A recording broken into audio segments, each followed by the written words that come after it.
W. VLQ Port St. Joe, WGSX Haven. Powered by Panama City Toyota. ESPN Northwest Florida. Rise and shine, campers. It's a brand new day. What a lovely morning. Good morning, starshine. You seem happy this morning. Morning, everybody. Thanks for coming in early. The Coach James Hale Show is live and local. Live from the J. Michael Studio. 104.3 ESPN Northwest Florida.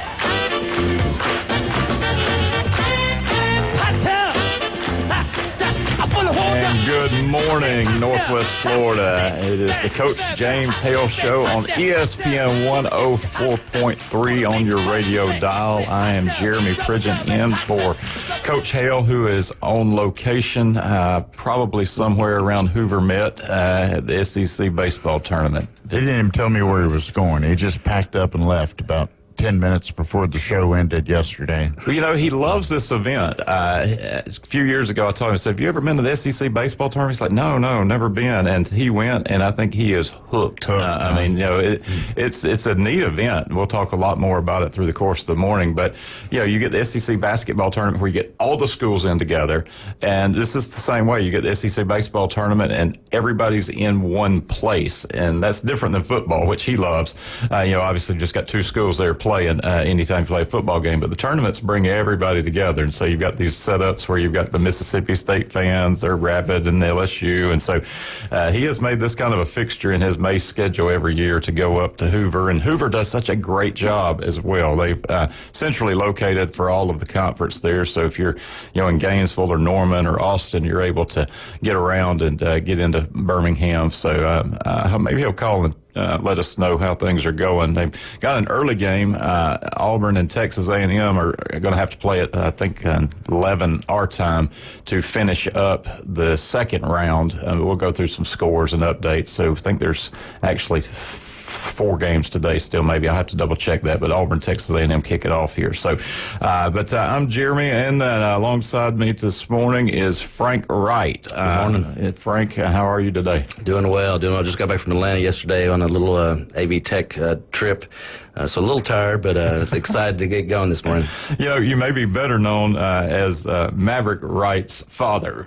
You know, Maverick Wright is the kicker for the Mosley Dolphins, and yes, sir. David Hayes, who's in here with the afternoon underdogs, I think coined him as the golden toe. He actually, David Hayes, I got to give some shout out to Coach Carter, though. David Hayes really personified and really encouraged and strengthened that nickname. But Coach Carter actually gave him that name Maverick's sophomore season. We were at Arnold kicking, and Maverick got a chance to kick varsity kickoff, and got a touchback actually on that kick, and got a little video of me recording, and you can hear Coach Carter in the background, "Go, let's go, golden toe, let's go, that's right, golden toe," and it's just stuck since then. So. David's on the call for the Mosley Dolphins. If you're going to get a nickname, that's a good one to have. That's right. There. That's right. That's a very, very good one. And Maverick had a great season this past year. I know, looking forward to the season ahead. He had a big kick. If you think back, I was at the Niceville game. Of course, that's a big rival for Absolutely. the Dolphins. That's kind of become the game of the year, and hosted them in back-to-back seasons. And if I recall, Mosley was up by 6, and Maverick went out and drilled a field goal to basically ice the ball game there. That's right. 9-point lead. About, I think, a minute 29 left, right there at the end of the game, and like you said, iced it. Make sure we kind of sealed that victory. They didn't really have a chance to come back and take the lead. So it was an exciting time, exciting moment. Well, a little nervous, but for Dad, but it was great. It is a nerve-wracking time. It's different watching your own play, for sure. I'm dipping my toe into that. I've got the 2 girls that play volleyball, and of course we're in the 6U playoffs. If you want to know all things happening sports-wise tonight, we're in the 6U coach pitch playoffs. Nice. So win or go home for Mr. Jordan and his Marlins. I've heard y'all got a pretty good team there. They are the 1 seed here, so all the targets are on the back, and with 6-year-olds, who knows what's going to happen. But it is a fun time of year in the sports world. There is a lot happening as the spring winds down, and I want to pick up one piece. Late last night, if you weren't watching, the last of the local teams still alive in the FHSAA playoffs. Your North Bay Haven Lady Bucks took on Calvary Christian in the 2A state championship game and came up just a bit short to a nationally ranked program.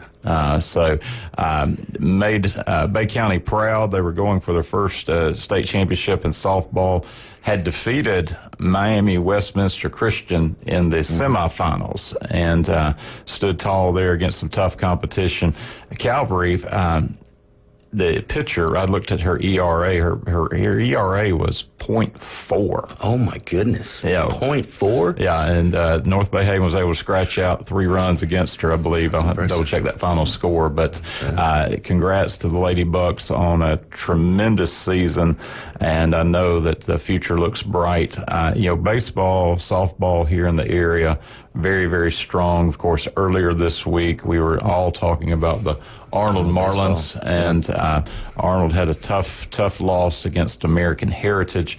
American Heritage went on to defeat Mulberry and win the state championship. And then our friends over in South Walton came up a little bit short against Miami Springs. But there has been a tremendous spring season here. A few Panhandle area teams still alive. Fort Walton Beach is still playing.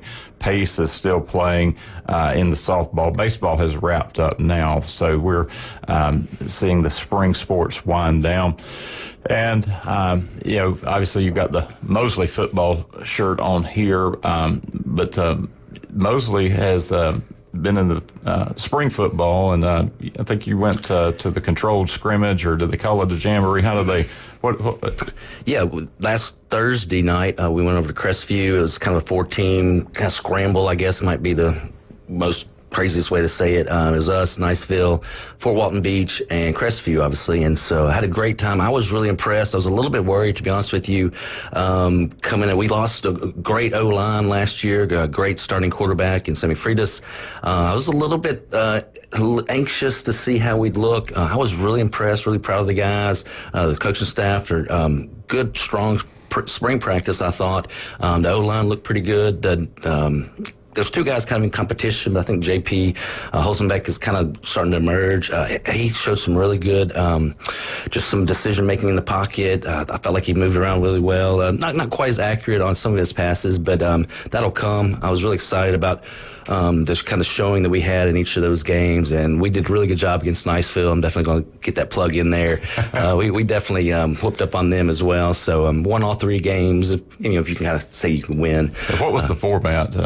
We would play, basically it was you got each team, you play half field, so 50-yard line in to the goal line, and you basically your starting offense got basically like 3 or 4 drives against their starting defense, and then you kind of switch it up, and then you go to second string and get a little bit of that as well. So you got a good chance to kind of see everybody and kind of showcase some different talent and some kind of up and coming players as well. Very good. And you mentioned that they'll be back on the field. Yeah. So one thing I love about Coach Whidden and Mosley football is they're committed to making sure that we strive for excellence, and they work hard. They're still in spring football practice. Everybody else ended last week.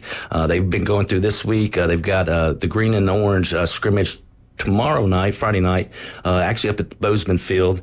So looking forward to that. I think that'll be a fun time. Hopefully Maverick will get a few more kicks in. He didn't get much. They let him do 1 or 2 field goals just randomly during the scrimmage last Thursday, but hopefully might get a few more kicks this Friday night. Okay, so that's the green and orange scrimmage, but it'll be at Bozeman because we've got all the local graduations going on at Tommy Oliver. Yeah, and we're also, Mosley's trying to redo their practice field, get a little bit more grass on it. It's a nice sand pit. I think they were getting ready for the sand volleyball that Josh Latch is trying to really encourage and strengthen around the county. And what time will that be up at Bozeman if you're interested in a first look? I knew you'd ask me that, and I'm failing on that.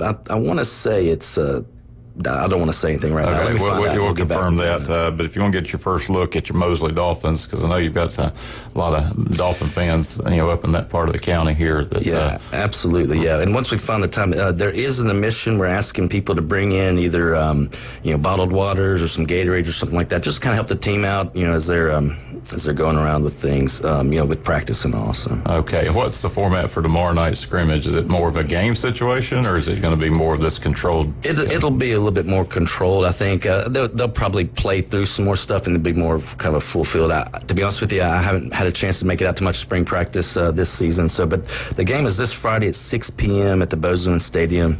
The cost of admittance is sports drinks, bottled water, detergent, or protein drinks, power bars. Sounds like all the things you want getting ready for summer conditioning. Yes. Oh, yeah. And they're going to have a fun time this summer out in the heat. They got morning practices every morning, so it's going to be a great summer. So 6 o'clock tomorrow night at Bozeman, the green and orange game. Now, does this end spring practice? This will end spring practice for most. Okay, so this is the wrap up of the spring practice, and then I guess we'll start to hear about the transition into the summer workouts and all the. Yeah, they'll get started pretty much. I think they got about a week, maybe two off, and they'll start hit it hard starting in June. Start at it again. That's exciting time. You can certainly feel this transition that is happening here as the school year ends up, and we're already setting our sights to next season. So that's absolutely. It's almost as if you don't even get through one before you start thinking about the next one. I'm sure North Bay Haven finished their softball season last night, and now what we're going to do in the 26 campaign here. So it's almost a revolving door. Well, and that really seems where sports are moving toward more year round. I mean, I remember when Maverick made the transition from middle school to high school, and one of his biggest challenges was when football season ended in middle school. It was done. It was done. He moved on to soccer and didn't think about football until, July. Mm-hmm. But in high school, it was, you got done with the season and you're back in the weight room. Of course, you never really left the weight room, but you're back in, you're starting to watch film for next season. And it's just a constant, it's just kind of crazy to me I played sports in high school and college growing up, and just the kind of, I don't want to say, I guess, evolution of the intensity and how much it goes into even in younger and younger age brackets and age groups of how it's just kind of becoming more and more year round. I feel like almost to a detriment to the players. You see a lot more like Tommy John surgeries in younger baseball players, and you see, and I'm not saying these use injuries, right? Yeah, right. Where you're not resting the body, giving a chance for a kid to grow or develop, or right. Yeah. No, I think you're onto something, because there's clearly a correlation there, and that observation you had of kind of the evolution of this. You're exactly right. I mean, when basketball season was over, it's almost like the basketballs went in the back corner of the locker room, not to be brought out again until everything else was done. But right. No. But and the thing that I liked growing up was you would kind of jump and transition to another sport. So you were using different muscles, but you're still playing, you're still active, and you're building a lot more hand-eye coordination with different things or different opportunities. So it's not like everybody just stopped and just was lazy. Mm-hmm. They kind of transitioned and did some different things and kind of made more well-rounded athletes, I thought. Well, our young athletes, for the boys and the girls, they are putting in the hours, doing work, and are ready. And I think if you haven't been on the field or around programs to see that change, the commitment level that is required is much higher. Absolutely. And I applaud these athletes for the time and the effort and the energy and the work ethic they have to put into it, because it's definitely can be time consuming. So I'm not trying to knock anybody, but just say, man, it's getting crazy, it seems like. 2 a days on the horizon here, 6 in the morning, 6 at night. Wow. Well, we have a full show this morning. We do want to invite you to be part of it. If you're interested in giving us a call here, we'd love to hear from you, hear your take on things happening in the sports world. You can call us here in the studio at 850-215-6290. Again, 850-215-6290. 215-6290. We would love to hear from you as we make our way through the morning here on the Coach James Hale Show. Want to give a shout out to a couple of our sponsors. If you are looking for a great place to gather and have good food, good sports in Lynn Haven, go check out Beef O'Brady's. They've got burgers, tacos, wings, fajitas, surf and turf. All of those can be found on the Daily Value and to-go menus, deals for lunch and dinner, and great place to take your family. You've got all the big screen televisions that you can watch the super regionals as they get underway, or some of the tournaments that are happening, and you can go see them there in Lynn Haven.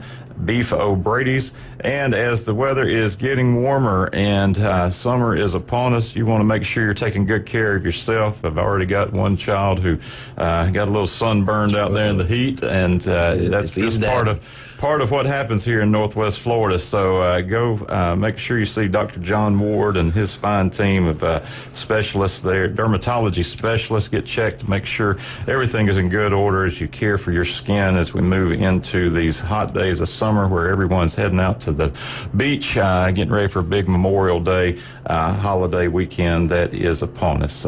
This is Jeremy Pridgeon here with Frank Wright on the Coach James Hale Show this morning. We'll be right back after this break.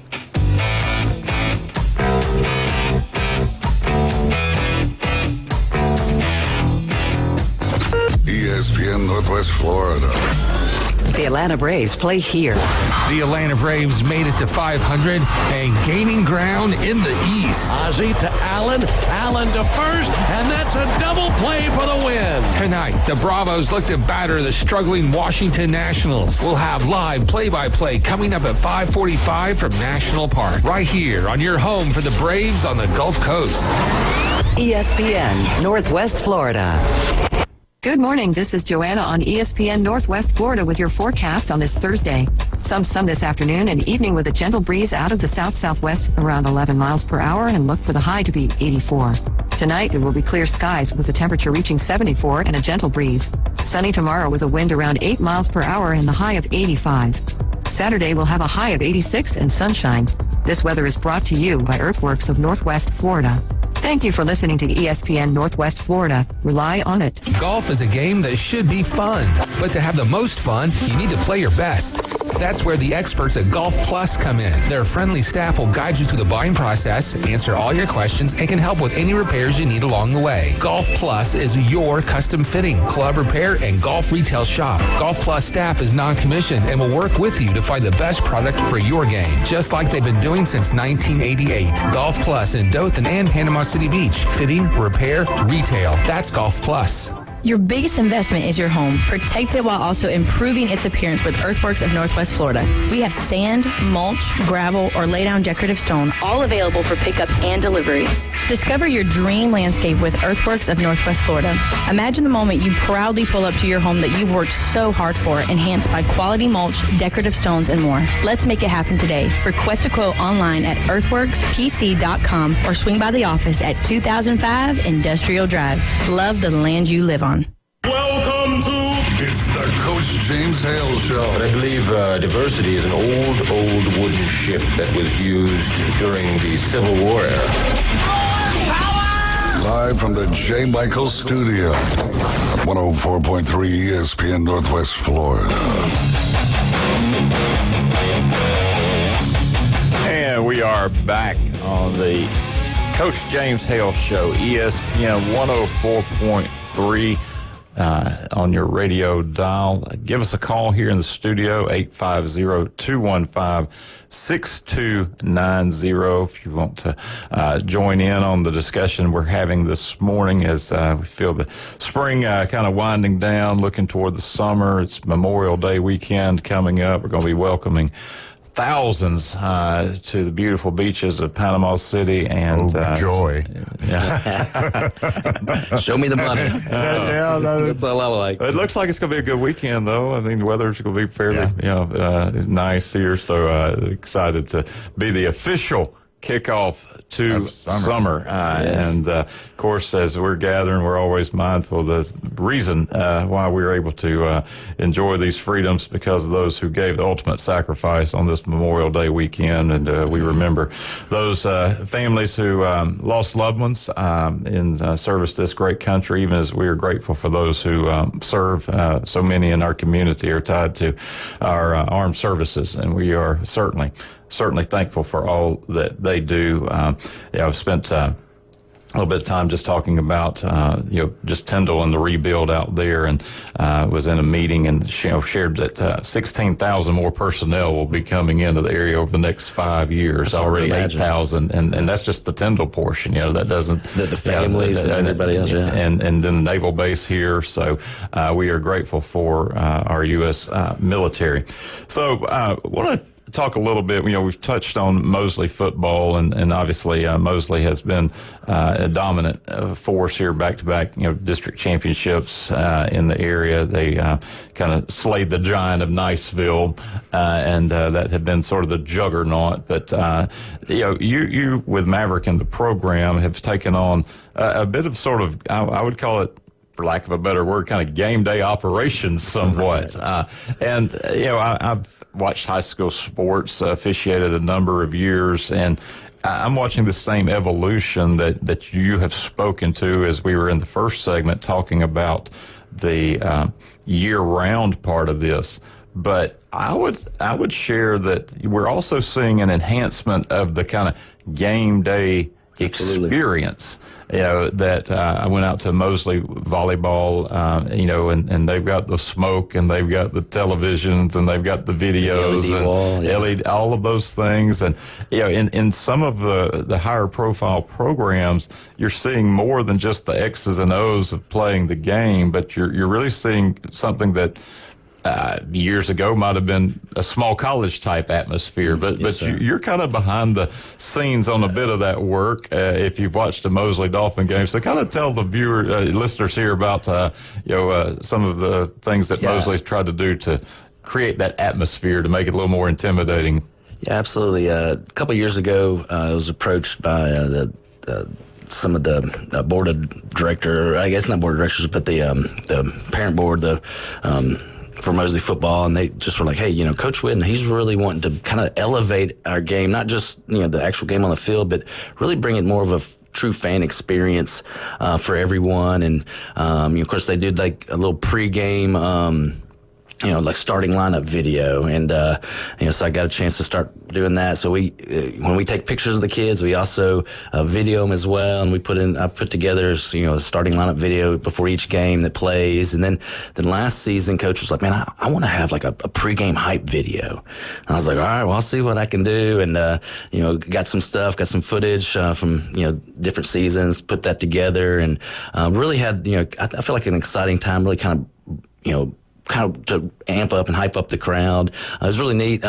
This one parent who's you're talking about the military. Her husband's in the armed forces, and they'd moved here last summer. And she shows up to the first football game, and we have the videos playing and different things. In game.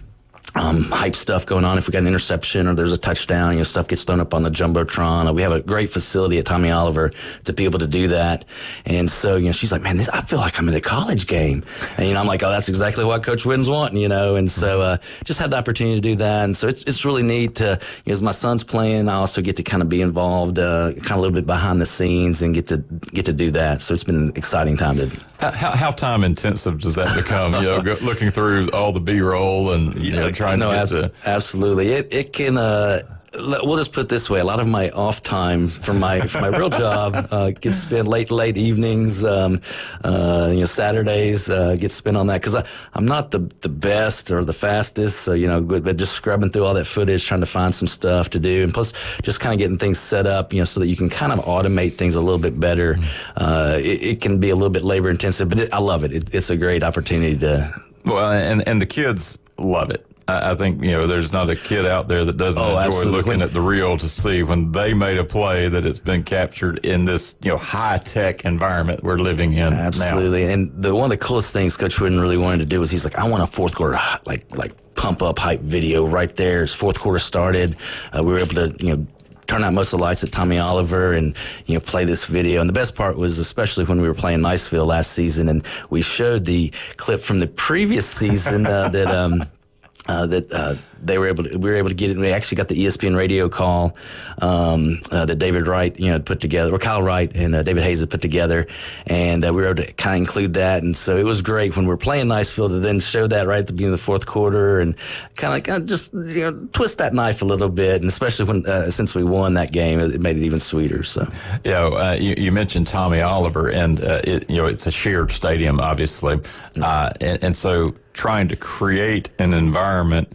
in a stadium that's not really your own. Neutral, It's exactly. neutral, and I think is a bit of a challenge because if you go to Niceville, you're going in the pit. Yeah, that's a rough place to play. Yeah. There's that, what is it, maroon over there, everywhere you look, and 10,000 strong. And the pit is a great way to describe it. If you've never been over to Niceville to the football stadium, it's rather daunting. As a fan, I'm thinking, I'm not even having to be on the field and play. Right, and they're shouting down at you. Yeah. So I think to use the tech, as you're able there at Tommy Oliver to use the lights, it really has a good environment about it. I know Mosley didn't have to leave town much last year at all because the way the in-county games worked out, Mosley was technically the visitor, and you could tell even that those schools here locally are trying to do the same thing with the shared facility. So they are. I know there's been some on-campus discussion, but I just don't think that's going to. I mean, Arnold has Gavlack, Bozeman been up to games up there, but in town here, you're going to work really more to the board and the tech and the smoke and the noises to create an atmosphere, which you've done a great job with. So, I think that when we show up on a Friday night at any sport, it's just a reminder there's so many people behind the scenes, and that's not just football. That could be at your volleyball or softball. Bobby Hughes, who coached at North Bay Haven, who's announced his retirement from baseball. Mm-hmm. He'll say he's one out there cutting the grass and lining the field. Those things don't just happen. Right. A lot of folks, but I think the football game day operations are pretty intense. And they do, and I think Bay District Schools does a good job of staffing that as well. They've got a couple guys that do a great job that I've got an opportunity to work with, along with Josh Latch, and they do a good job of trying to make sure that it's a great experience for everybody, even not just Mosley football. We pump in a lot of video and a lot of extra stuff, but with the advertisements, they're making sure stuff's scrolling on the big LED wall, the scoreboard there, and so I feel like Bay District Schools does a good job of trying to make it bigger than it is, and try to make it where it's not just a community field, but when your school's there playing, it's your field. I noticed that during the playoffs there, with the end zones and awesome. midfield. That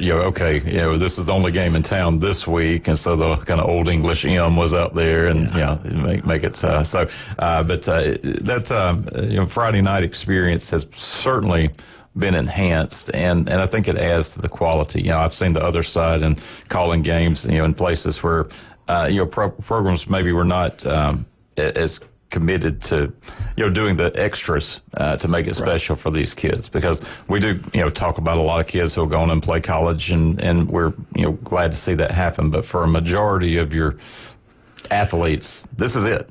But it's still a huge accomplishment. I mean, That's right. To be able to play a varsity sport, that's a huge accomplishment. Even if you don't go anywhere else, it's still a huge accomplishment. You've lettered, you've done well, particularly in the larger classifications, larger programs there. So, any wrinkles that you've got in store for this coming year? Anything exciting, different, new that you're already thinking through as you watch and kind of see what you did, thinking about, okay, what can I do now? Yeah, I've thought of a couple things. I don't want to make any promises, though. Part of it is getting it from up in the head, down in, through my fingers, getting it on the keyboard and getting it out on the screens. Sometimes can be a little bit challenging for me, but it's exciting to to do that. So we'll see. Well, very, very quickly, I've noticed a lot of drones at these games here. Can you speak into that? Is that getting game footage for the teams that are watching, or is a lot of it's be able to watch highlight, not necessarily highlight reels, but it's to be able to watch game footage and go back and kind of analyze, evaluate. Mosley even runs their drones during practices, so they can go back and look at kind of practice footage even. So eye in the sky. Yes. As my football coach said, the eye in the sky don't lie. Not at all. Nowhere to hide. That's right. As we approach the break here, I want to invite you to go out and see Jason Kovaleski at Max Fit Sports Nutrition. With the weather getting warmer and depleting a lot of your resources there, Jason will get you on a plan that can help you to make sure you're rehydrating and getting those vital nutrients, and he can help you with your workout plans and your regimens to make sure that you are in your top physical shape, ready to take on this Florida heat. Jason Kovaleski at Max Fit Sports Nutrition. And I want to invite you to go out and check out our friends at El Rodeo Tequila Bar and Grill. Authentic Mexican flavors right here in Panama City Beach. Now 2 locations. A lot of tourists coming into the area this weekend, and I know the restaurants are going to be packed. And if you're looking for great Mexican food, our friends there at El Rodeo Tequila Bar and Grill will certainly help you with that. You can go see them on Thomas Drive or Front Beach Road. We'll be right back after the break here on the Coach James Hale Show, ESPN 104.3.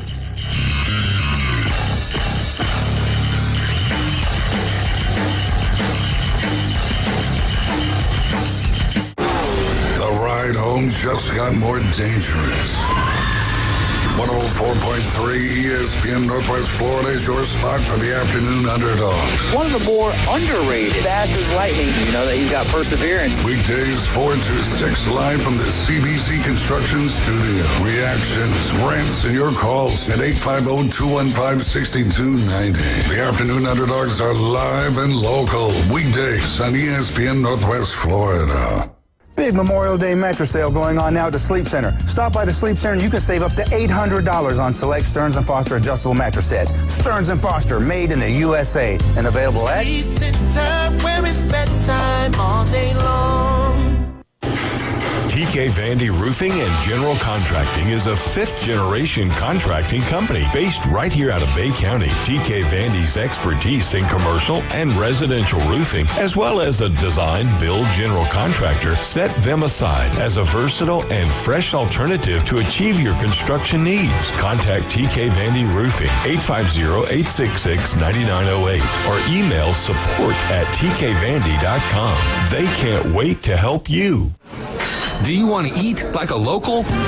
The Local 115 is now open. Local drinks, local sports, and local food. Delicious oysters, crab cakes, steamed seafood, gumbos, salads, paninis, wings, wine, and cold beer. Nothing fried. That's right. No fried foods at Local 115. Amazing local food with an exciting local sports and mural theme. Eat like a local at the Local 115. 115 Harrison Avenue, downtown Panama City.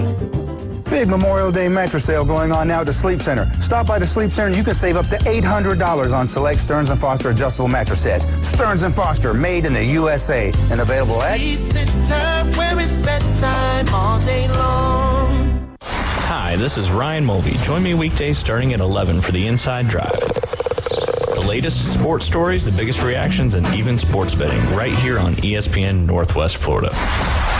Now back to the Coach James Hale Show inside the J. Michael Studio on ESPN Northwest Florida.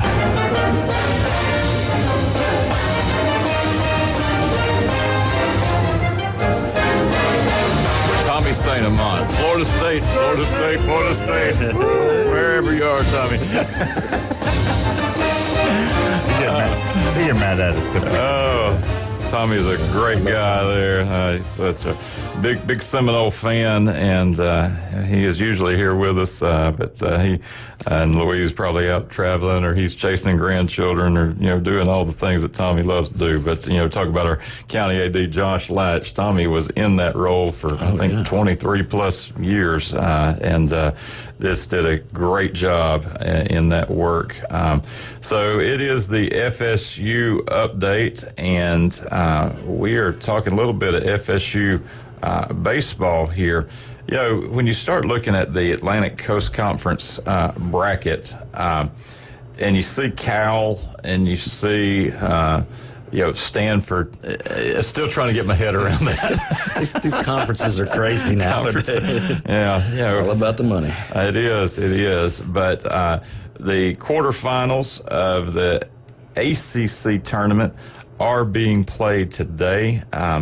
Interesting story, though. Baseball is a strange game, and these conferences have gotten so large, they're going to the single elimination format.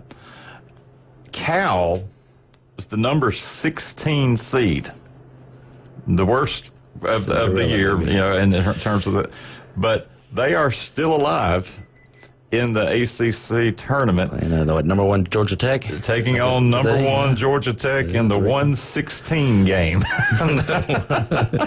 You gotta love those times. And so that one 3:00 first pitch Eastern. NC State Clemson, which sounds more like a traditional ACC matchup, and North Carolina Boston College are the three games. But your Florida State Seminoles playing tomorrow.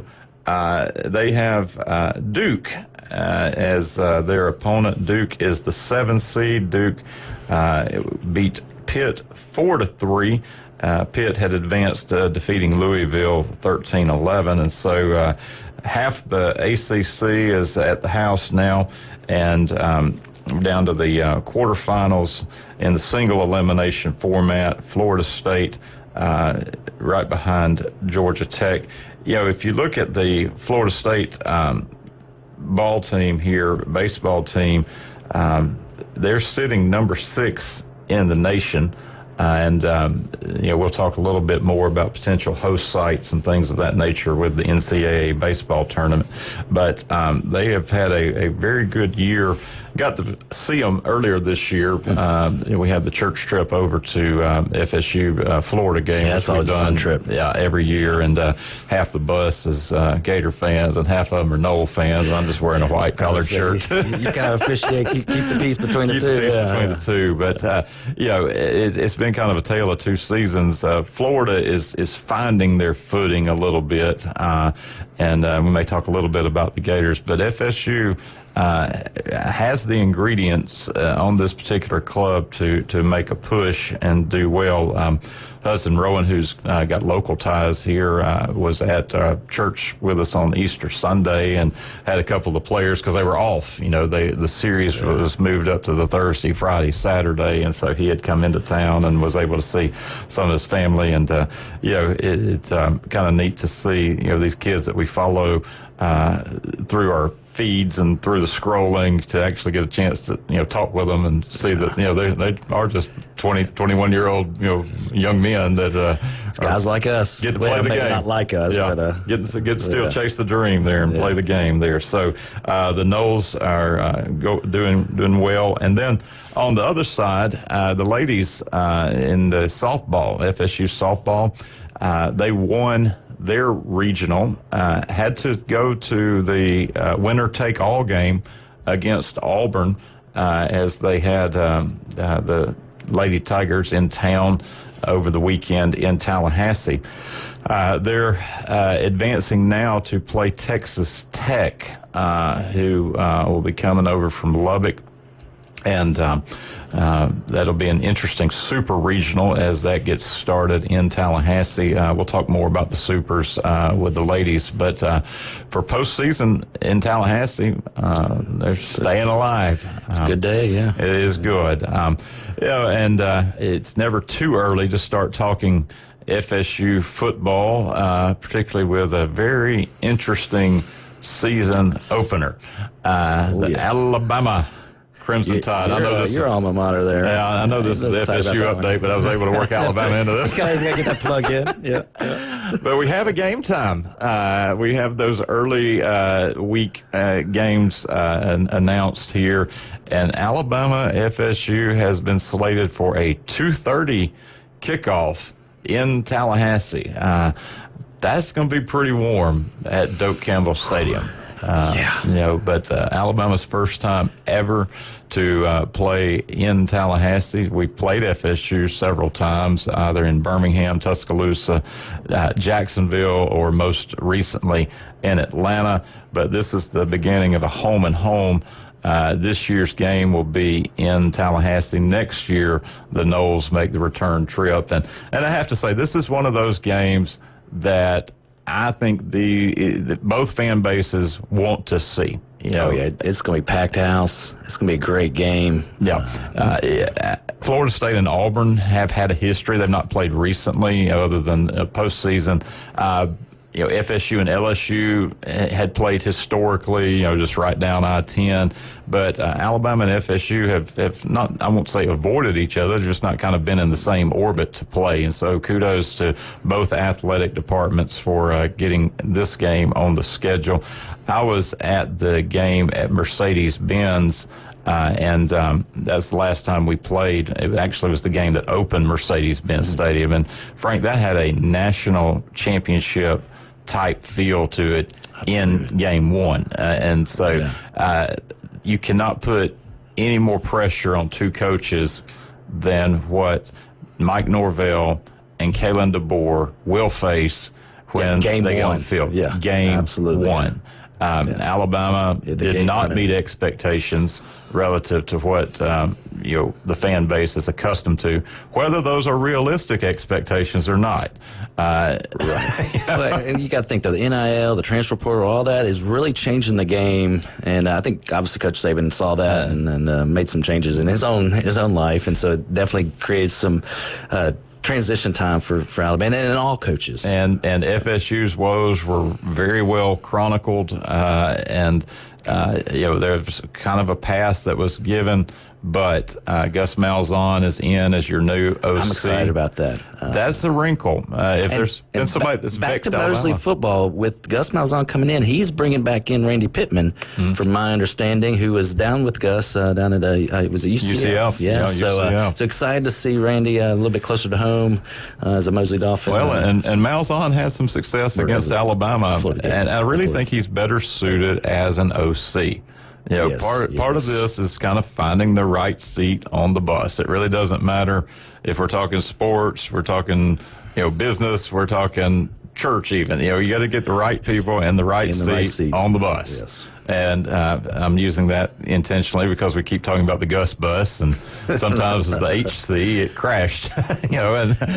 But as an OC, man, he really brings a lot to the table and a lot to the team and the games. Yeah. So the unknown, I think, is going to be the challenge. Obviously, you've got all that he has done previously at UCF. You can go study things at Auburn and get some tendencies, but you don't have any of the FSU personnel having run plays, having been in his set, his operation. So I think if Alabama has something to be wary of, it would be those first 10 scripted plays where you may be on your heels and then they hit you quick, and which I think is going to be a key to the game. And obviously that game's going to be dissected to no end, as will be. It's going to be played over 100 times before it's even played. Played. I mean, and that's the beauty of these kind of week 0, week 1 matchups. You could go play, Cadaver Tech and get you, a rental win.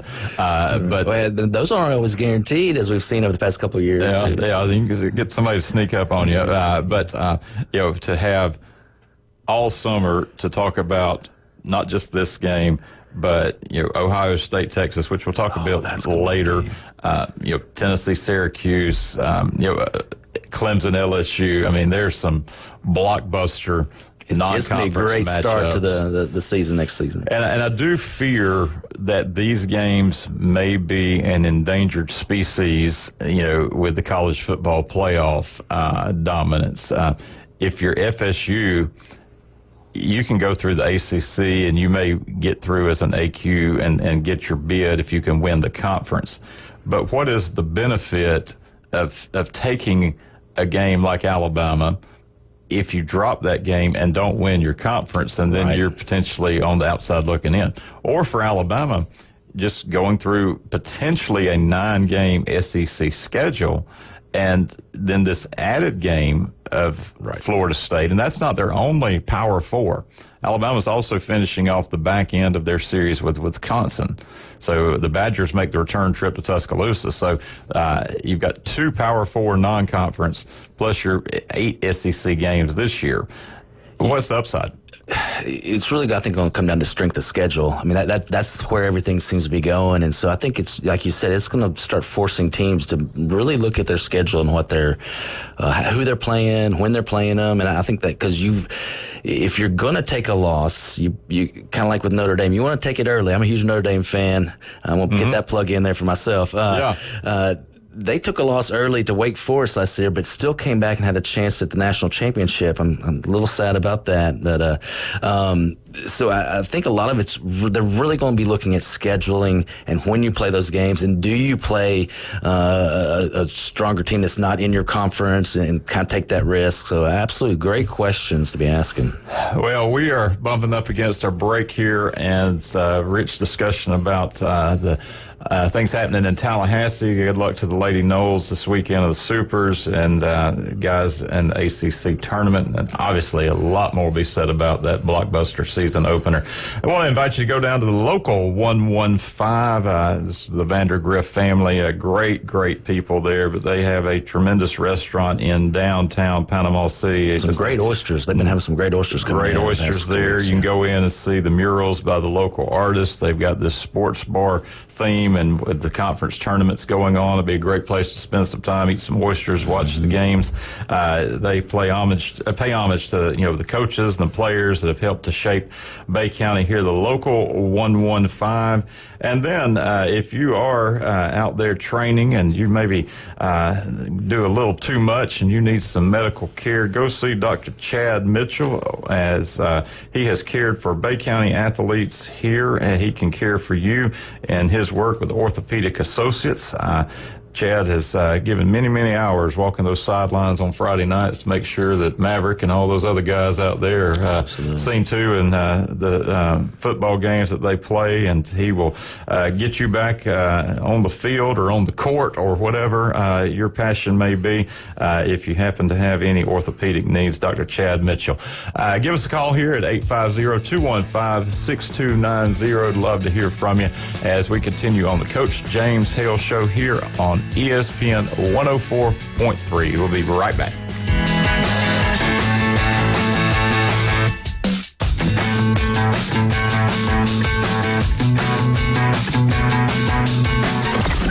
Mornings on ESPN Northwest Florida just got unsportsmanlike. Got into a heated debate a couple of weeks ago in Chicago. Deep dish is not the true Chicago pizza. Oh boy. Tavern-style pizza is the true Chicago pizza. Like, if you are a native Chicagoan, you're going for the tavern-style pizza. Can you explain what that is? A lot more than you're going for the deep dish style. Evan, Canty, and Michelle. Weekdays 5 to 7 on ESPN Northwest Florida. Good morning. This is Joanna on ESPN Northwest Florida with your forecast on this Thursday. Some sun this afternoon and evening with a gentle breeze out of the south-southwest around 11 miles per hour, and look for the high to be 84. Tonight, it will be clear skies with the temperature reaching 74 and a gentle breeze. Sunny tomorrow with a wind around 8 miles per hour and the high of 85. Saturday will have a high of 86 and sunshine. This weather is brought to you by Earthworks of Northwest Florida. Thank you for listening to ESPN Northwest Florida. Rely on it. Cold, creamy, and gourmet. Milkshake Factory is now open at Breakfast Point Marketplace near Publix next to First Watch. Unbelievably delicious handcrafted milkshakes and chocolates like the famous chocolate bark. Try the mouth-watering chocolate-dipped strawberry shake. Family-friendly fun and unforgettable shakes await. Milkshake Factory now open at Breakfast Point Marketplace near Publix next to First Watch on Back Beach. Milkshake Factory. Jason Mulder, owner of Best Way Portable Buildings, reminds you, along with portable buildings, they now offer screen enclosures and pole barn construction. Best Way has a stellar reputation for delivering only the best in portable buildings, period. And from the entire team at Best Way, please take a moment this Memorial Day to remember those who made the ultimate sacrifice to keep us free. Best Way Portable Buildings, north of the Old Mall on Highway 231 in Panama City. And online at bestwayportablebuildings.com. It's the Coach James Hale Show. He's the sexiest man on the planet. Live and local from the J. Michaels Studio on the Sports Talk Must. ESPN Northwest Florida.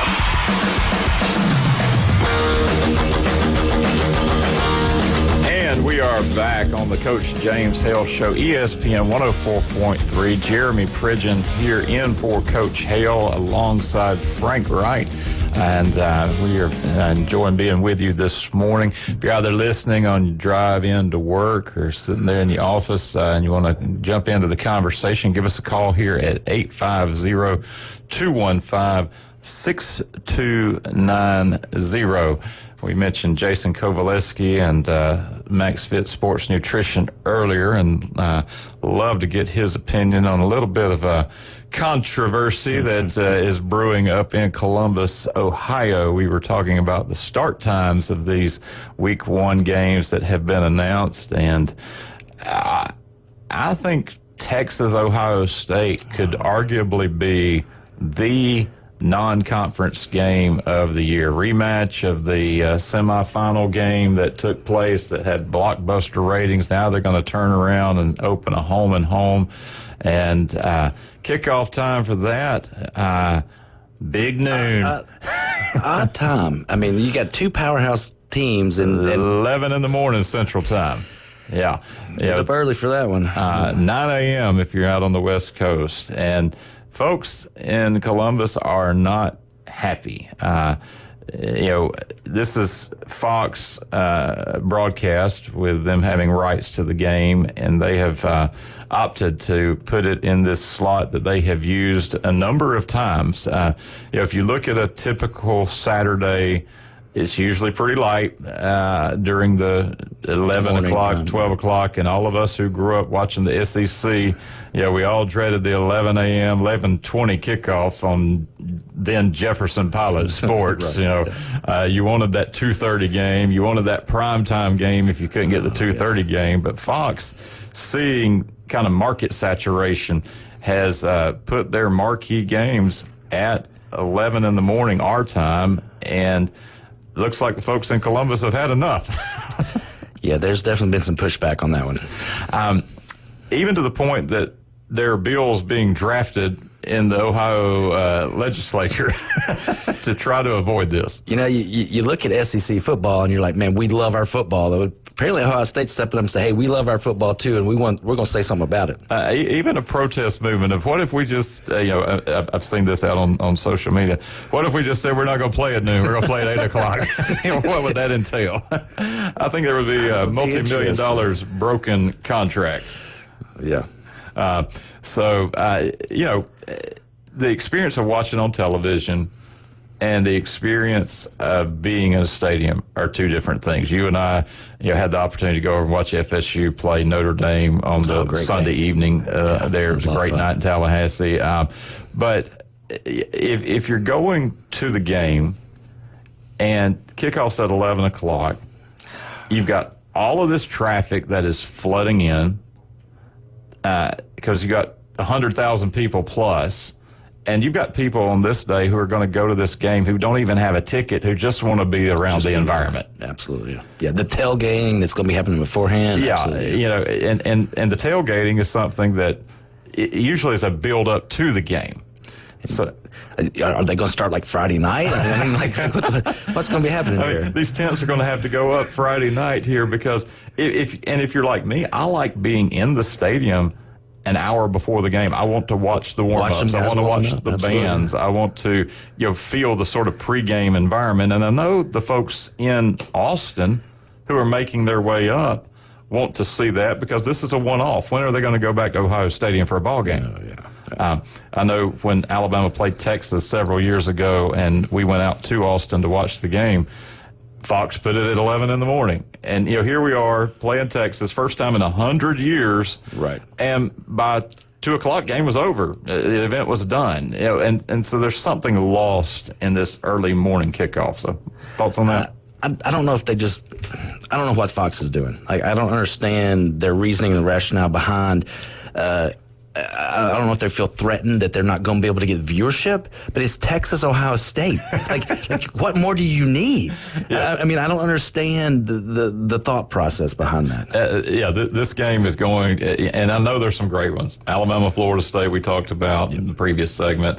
Tennessee, Syracuse is, I think, opposite the Ohio State-Texas game. And LSU, Clemson. I mean, there are some great games. But if you've got LSU, Clemson going on and Texas, Ohio State, you're either going to put them side by side, or you're probably going to watch Texas, Ohio State. Yes, absolutely. So, one, I don't like LSU, but that's just personal preference. LSU Jeff may be calling in just a minute. Phone call for you. Bring it on. Wildcat, what you think about these ball games? Early, late? Any preference? No, I don't like the early thing at all because, I think it takes away from, I hate to say this, but people like to party before these games, and I just don't see eating hot chicken wings at 9 and 10 o'clock in the morning, and all this. And you're right about the traffic and the mayhem and the people going to work and stuff like that aren't even involved in the game, that can't go to the game, but yet still they have to put up with all that, and it's a nightmare. I mean, I've worked a lot of ball games in my television career, and the atmosphere of the tailgating and stuff like that is just it's electric. It is. And to do it at that time of the morning, it's got to take away. Plus the heat. Mm-hmm. Yeah. So Fox is not going to bend on this. They see a ratings bonanza for them. They see advertising. But I'm telling you, they've just run out of creative ideas, and so they're just throwing something on the wall to see if it sticks. Well, and we do have the game day, ESPN, and then we've got the Fox pregame, and I've both of those were in Austin when we were out there watching the Alabama-Texas game, and it does lead, okay, we're going to go right from here straight to the stadium kickoff, but I'm telling you, there's something about just walking around waiting for that 7 o'clock kick, and there's all those LSU fans. I use them because I'm thinking of those sort of games of the century that were in prime time when you're in Tuscaloosa or Baton Rouge, and it's on in a few hours. You could feel the atmosphere build just up, continues to grow, getting charged, particularly as those LSU fans were getting a few more libations. The longer time they have to prep for the game, yes, it's about putting it mildly. and it will be a great game, but I think it's a bit of a disservice for the in-person experience. It's not going to affect me, if I get up and cut the grass. And of course, and that's what I was going to say. Usually that 11 o'clock, that early morning game, I'm just kind of like, I'm just waking up. I've got it on, but I'm not really watching it because I'm kind of doing some stuff, trying to get ready so that I can spend the rest of the afternoon and evening really, watching some games and enjoying some college football, getting the honeydew list done, I guess, so to speak, in the morning. Well, and it's interesting because I think college football is bumping into a bit of a problem. And you mentioned NIL briefly. The ticket prices continue to go up. You're seeing places like Tennessee add a 10% talent fee in addition to your required contribution, in addition to purchasing your ticket. They call it a talent fee? Talent fee, yeah. That's ridiculous. It is. And, I was looking at some of the prices,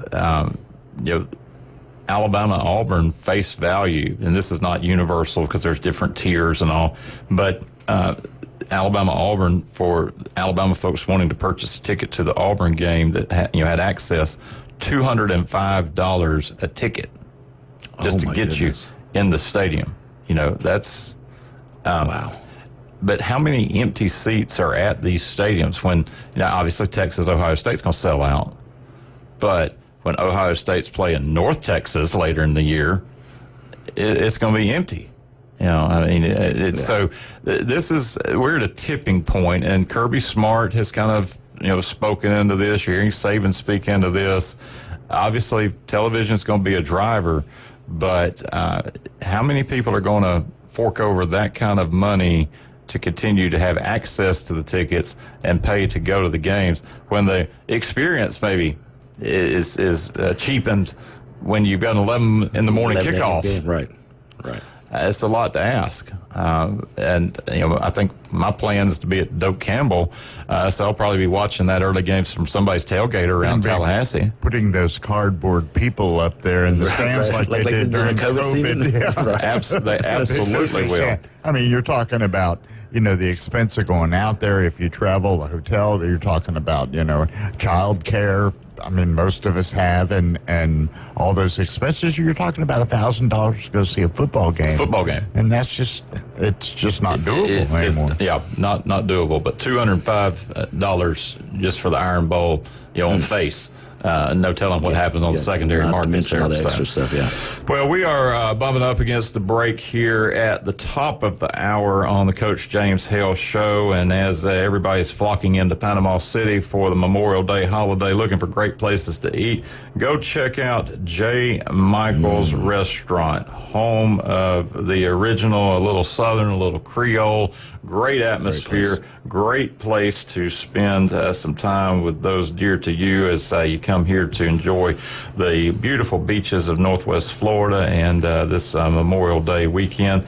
And for those of you who may be using the weekend to start shoring up things around the house, not traveling, but you go, okay, I might need a little help with this lawn because the pest or the grass isn't in good order, call Turf Pro Pest Control, and they can help you and your lawn care and pest control needs with the highest standards of quality and service, helping you to get your lawn healthy and green and free from the pests. We're going to be back at the top of the hour with the Alabama update. We'll talk about things happening there at the Capstone. ESPN 104.3. We'll be right back.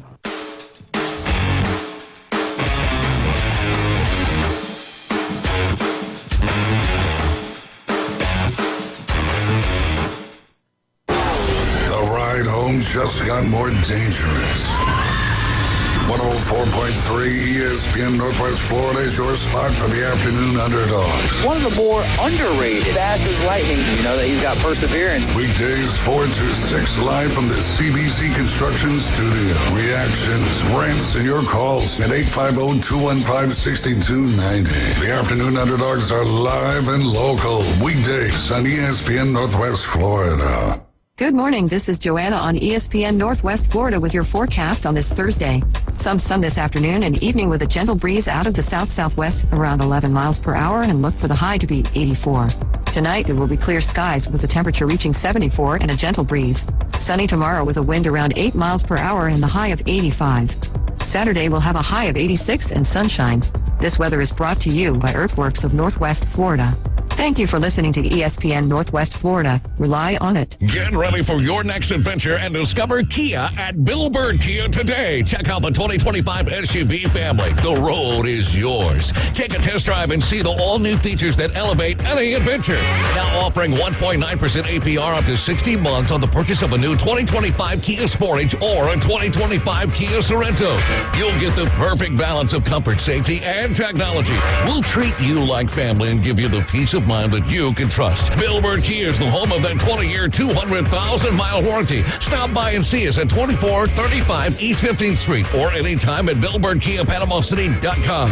See us today. Offer from Kia Finance America for the purchase of a new 2025 Kia Sportage and a 2025 Sorento with $1,748 per month per 1,000 financed in 60 months. Quantities limited. Cannot be combined with other finance offers not available on balloon financing. The 20-year, 200,000-mile warranty is a Bill Bird Kia warranty. See dealer for complete details. Offer for well-qualified buyers must take delivery from dealer stock through 6/2/25.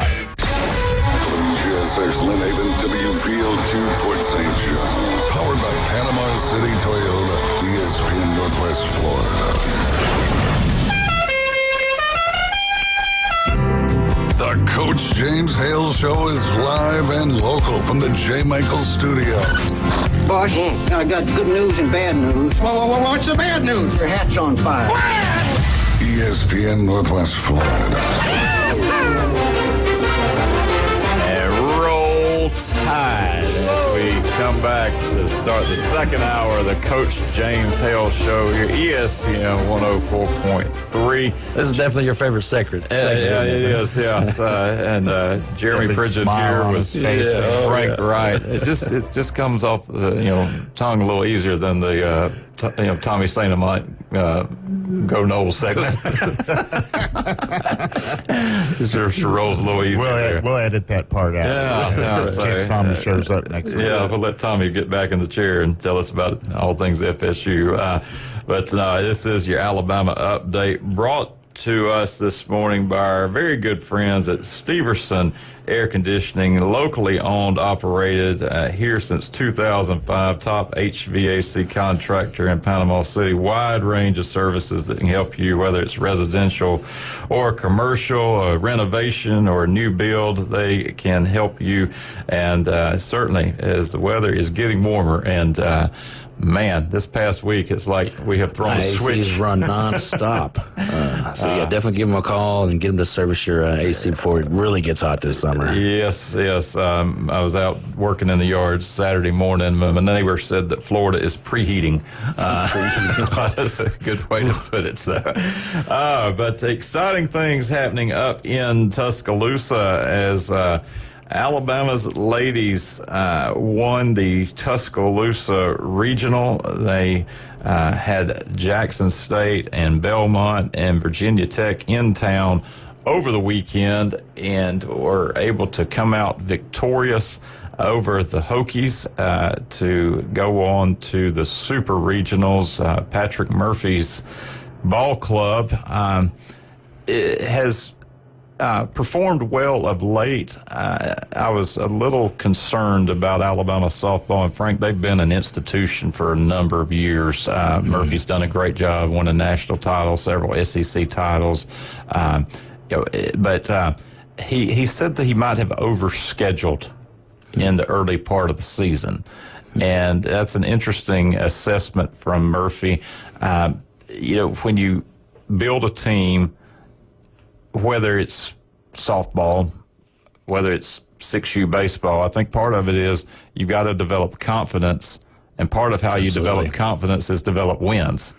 That definitely helps, yeah. Now, the challenge is balancing, and we've talked to high school coaches through the course of the year who have to build their schedules and figure out who they're going to play.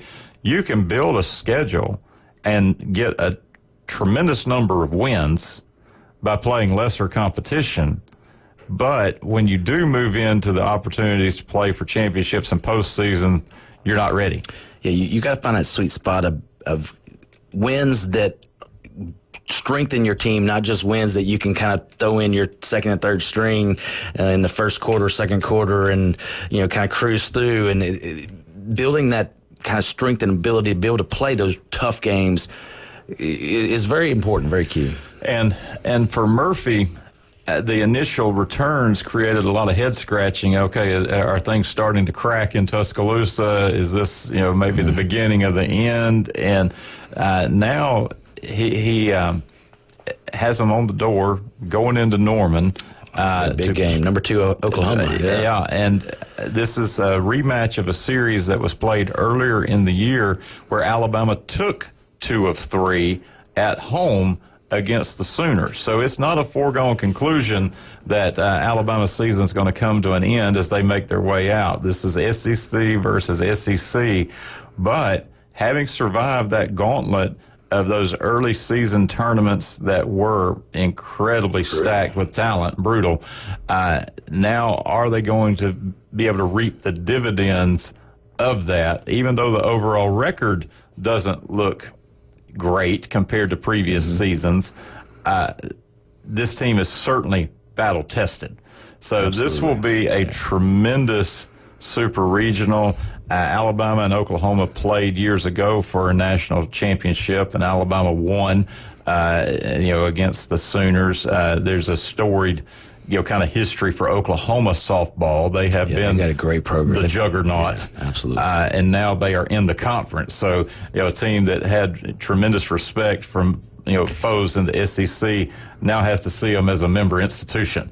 And it wasn't lost on me that the good folks in Birmingham made sure that Oklahoma and Alabama had to tie it on right out of the gate for the benefit of women's softball. So Alabama's ladies are heading to Norman, and the Super Regionals do get started. We'll talk about the whole bracket of the Super Regionals later, but as the Crimson Tide head out to play in Norman, I think that game one for them takes place, and Frank, I'm trying to find the site here to see. It's 4 o'clock over in Norman. Yeah, 4 o'clock. So their earlier game could be hot, could be warm weather that could factor in, and they are part of the Friday round here. So that'll be a Friday, Saturday, Sunday, if necessary, Super Regional, best 2 out of 3 there for the ladies. On the baseball side, we mentioned the SEC baseball tournament. Alabama ran into their old nemesis on the baseball field, Tennessee, and the Vols dropped the Crimson Tide yesterday, 15-10. This was a kind of tough draw for Alabama. You've got Tennessee, a good program, and always a rivalry there. Does not matter what we're playing. Exactly. And Tennessee maybe has not performed up to expectations there, but they will advance and they will play Texas, the 1 seed. There's going to be a lot of orange on the field for that one, and then Oklahoma Vanderbilt will be the nightcap. In that top bracket. I mentioned Auburn and Texas A&M. They did not get their game in last night, so they have to play. So there's actually 3 games up there today in Hoover, and maybe Coach Hale, if he's listening up early, can call in and tell us a little bit about all that's happening there. But Alabama now awaits their fate in baseball as to whether or not they will go on the road as a high 2 seed, or whether they will be at home hosting a regional. It's kind of hard to tell. If you look at baseball, D1 baseball top 25, Alabama right now is number 23 ranked. And that doesn't necessarily mean that Alabama won't get a host site. Part of what you have to figure is the strength of the SEC as a conference. And if you go through, LSU sitting number 1. Oh, yeah. Texas. SEC's got like pretty much everybody. Texas sitting number 2. Arkansas 3. Auburn, is the 4. And these are just the SEC teams, not the rankings. Vanderbilt's ahead of Alabama. Georgia, Florida, Ole Miss, Tennessee. So I think yesterday with Tennessee beating Alabama, if there was an 8th host site for the conference, Tennessee probably backdoored in and will get that last host site. My projection is really Alabama will likely come in as a high 2 seed. Maybe they can get the chance to host a regional, but we'll see. The conference tournaments don't necessarily change a whole lot with the field, but sometimes you can see some shifting late depending on how long teams like Alabama stayed in. And they did get the win over Missouri, but dropped the game yesterday to the Vols. Other things happening up in Tuscaloosa. Obviously, we dissected the Alabama-Florida State game. AL.com is reporting, that the 2025 roster is as set as it can be. I think that's a great way of putting it in the NIL transfer portal world. But Coach DeBoer has held his own. 5 to look out for. Kelby Collins is a Florida transfer. He switched positions from edge to defensive end with the Gators, so he's got some versatility on the defensive side of the ball. Nikai Hill-Green, this is his 4th school. In what, football. 3 years? Yeah. Mm-hmm. Graduate senior began at I think Michigan. something's happened with the transfer portal. Spent a season at Charlotte. Spent 2 with Deion Sanders, and he's going to be a linebacker. This will be kind of a one and done. Cameron Calhoun is going to be one of our defensive backs. Alabama with Saban was huge on defensive backs, and that really was depleted. So Calhoun, also at Michigan previously, he's from Cincinnati, should be able to play quickly. Dejon Lee, another 5-star freshman cornerback. Now, when you think of cornerbacks, if you were to sort of give me a height, weight, what would you sort of offer? Normally, I'd probably, say you want somebody a little bit taller and, maybe decent bulk on him. But I'm guessing this guy's probably, 4'3"? No, he's actually 6'4". 6'4". Yeah, my goodness. 6'4", 197. So that's really tall. Pretty rangy for a corner. Yeah. Usually a wideout at 6'4", 197. Yeah. So I don't know if that says anything about his hands. I tell Jordan when we're throwing the ball out in the yard, son, if you don't start catching, you are going to be on the defensive side of the ball. Yeah, hopefully he doesn't have those T-Rex arms. Yeah, and then Ivan Taylor. That's a motivator, isn't it? Yeah. Son of former NFL safety Ike Taylor, freshman, has come in and quick impact player, 4-star, second-ranked safety. So a lot of emphasis on the defensive side of the ball. We're talking little Alabama football, talking about some of the names that we can anticipate seeing as the Crimson Tide gets ready to take the field for the 2025 edition for Coach DeBoer, his second season there at the helm. A lot of expectations on him, a lot of expectations there on Norville, kind of highlighting just how important that very first game of the season will be there in Tallahassee. Now, not too terribly far away. We're sitting here at the end of May. It's just June, July, and August. It's going to be here before we know it. And be ready to go for sure. Talking about Alabama Crimson Tide football, one thing I'm excited about is the home-and-home series that we got with Notre Dame, that Alabama's got with Notre Dame. I'm looking forward to that, trying to figure out a way how I can get up to South Bend for we'll figure that catch one one out. of those. Yeah. We will figure that one out. So, the Alabama update is brought to you by Steverson Air Conditioning here for all of your HVAC needs, residential, local renovations, or new builds. They can help you out. Make sure you have your air conditioning unit up and running here as the heat of summer is increasing across the Florida Panhandle. And tell them Coach Hale sent you. This is the ESPN 104.3 Coach James Hale Show. As we head to the break, if you want to give us a call, number here is 850-215-6290, and we'd love to hear from you. As we head to the break, we'll be right back.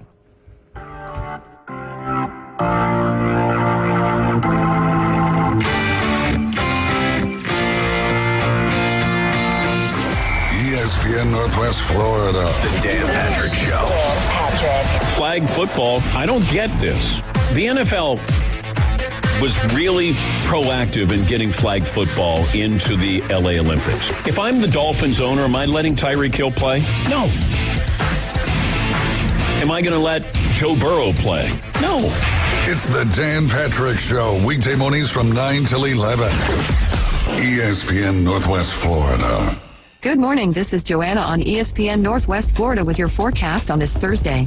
Some sun this afternoon and evening with a gentle breeze out of the south-southwest around 11 miles per hour, and look for the high to be 84. Tonight, there will be clear skies with the temperature reaching 74 and a gentle breeze. Sunny tomorrow with a wind around 8 miles per hour and the high of 85.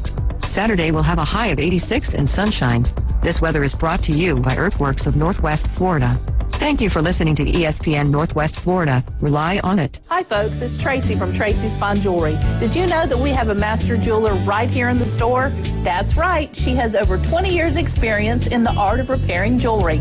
Most repairs are done within a week, so don't send your jewelry off for 6 weeks. Bring it to us at Tracy's Fine Jewelry. We size rings and solder chains. We can reset your diamond into a new setting and even custom design. You'll get your jewelry back quickly and looking as good as new. Tracy's Fine Jewelry, Bay County's trusted jeweler for over 50 years. Introducing Water Clear Pools, the home of the 10-week pool guarantee. We guarantee custom pool completion from permit to your first swim in 10 weeks or less. Water Clear Pools is the premier pool builder for the Margaritaville development on Highway 79. Free quotes and custom pools anywhere in Northwest Florida. Call now, 850-835-4177, or see our website, waterclearpool.com. Licensed and insured. License number CPC 1459723. Do you know who I am? If he was the last person on Earth, Kind of a big deal. mankind would still have a chance. We may have to repopulate the Earth. Now back to the Coach James Hale Show. I'm very important. Live from the J. Michael Studio on 104.3 ESPN Northwest Florida. War Eagle. That one doesn't come off the tongue. That one hurt, didn't it, Jerry? No, I've got a lot of good friends there that are Auburn Tiger fans. Craig Segrist out there, I'm sure. Tom Deaver. Yeah, the Deavers. And gosh, it's a rivalry that unless you've lived inside of it, it's just different. There's so many folks that have kind of Auburn grad, married an Alabama grad. The families kind of just sort of go their way on Iron Bowl day, and you have to live and work and play together. And I tell people it's different than, say, the Alabama-Tennessee rivalry. Alabama-Tennessee, it's that orange. On that day, Isn't it smoke 'em if you got them? Smoke 'em if you got them. There, you see the cigar smoke over the stadium there. Even though that's a violation, that's a fun one to self-report. But we do have a caller on the air. This is Sean calling in. Sean, how you doing this morning?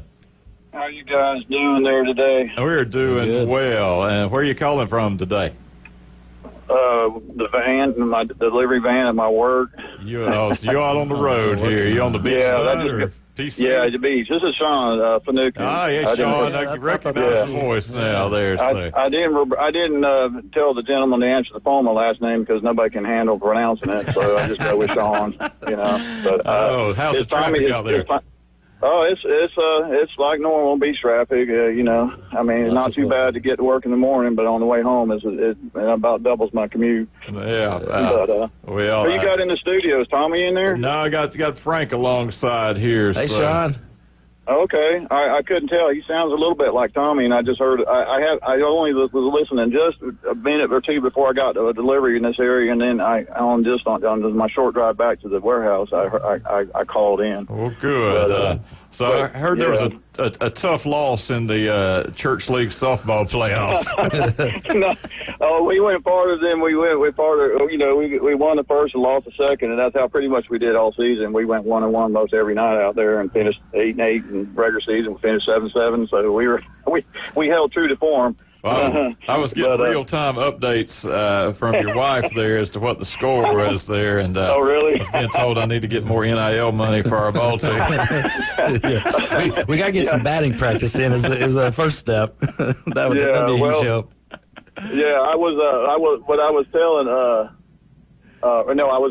did hear speaking of it, I did hear just like I said, a snippet. I heard you on the radio, and I wasn't sure if Coach Hale was in there. And if you can go a minute without hearing his voice, he's not there. So, is he out raising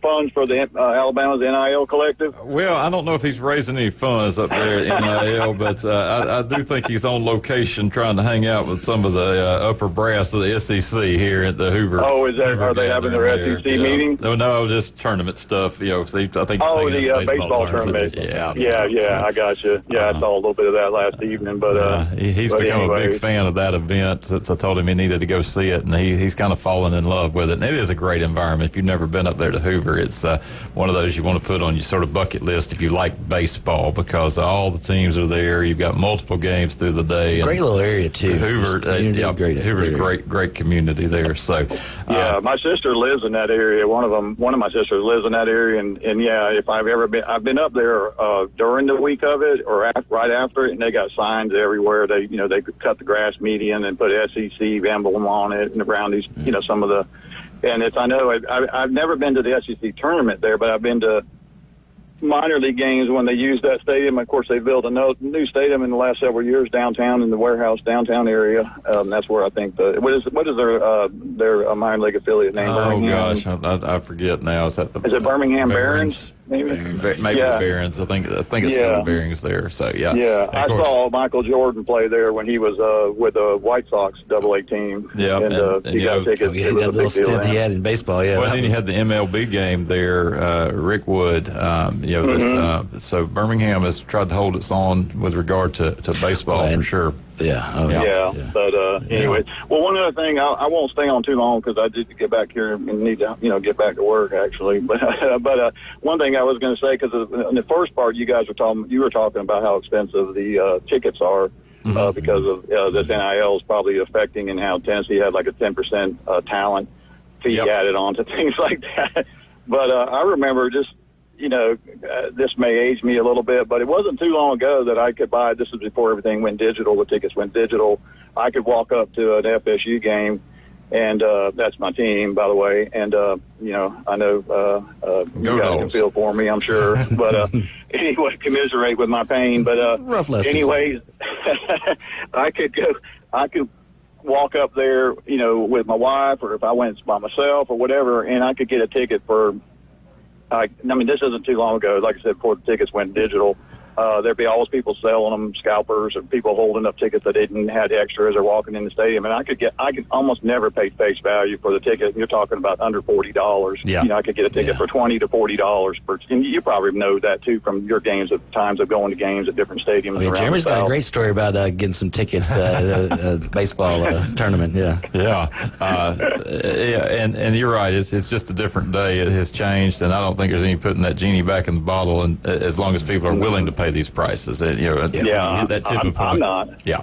I'm not. I mean, and like I said, you were talking about like it was. I don't know if you were quoting ticket prices at Alabama or Auburn, like a minimum of $200 or so. You said just to get in the stadium, and those were Alabama visitor tickets for the game at Auburn. Is what they were being listed for. Okay. So. But you were talking about there's going to be a lot of empty seats. Well, Florida State redid their stadium, and I think if I'm not wrong, they used to seat 83, 85. Now I heard it's because they went to more.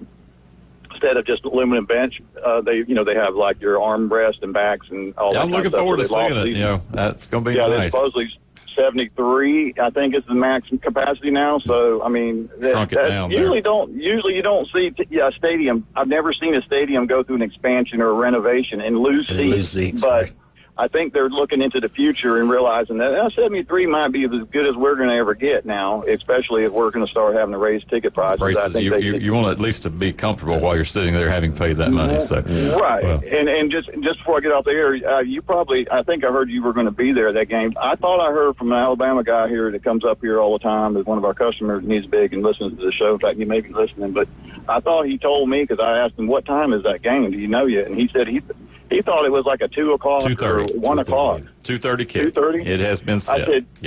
I said, is that not the most ridiculous? I said, they better have a lot of ambulance and EMTs out there, because there are going to be people stroking out. Yeah. Holy mackerel. Tallahassee is, y'all know if you've been there, and it's hotter there than it is here.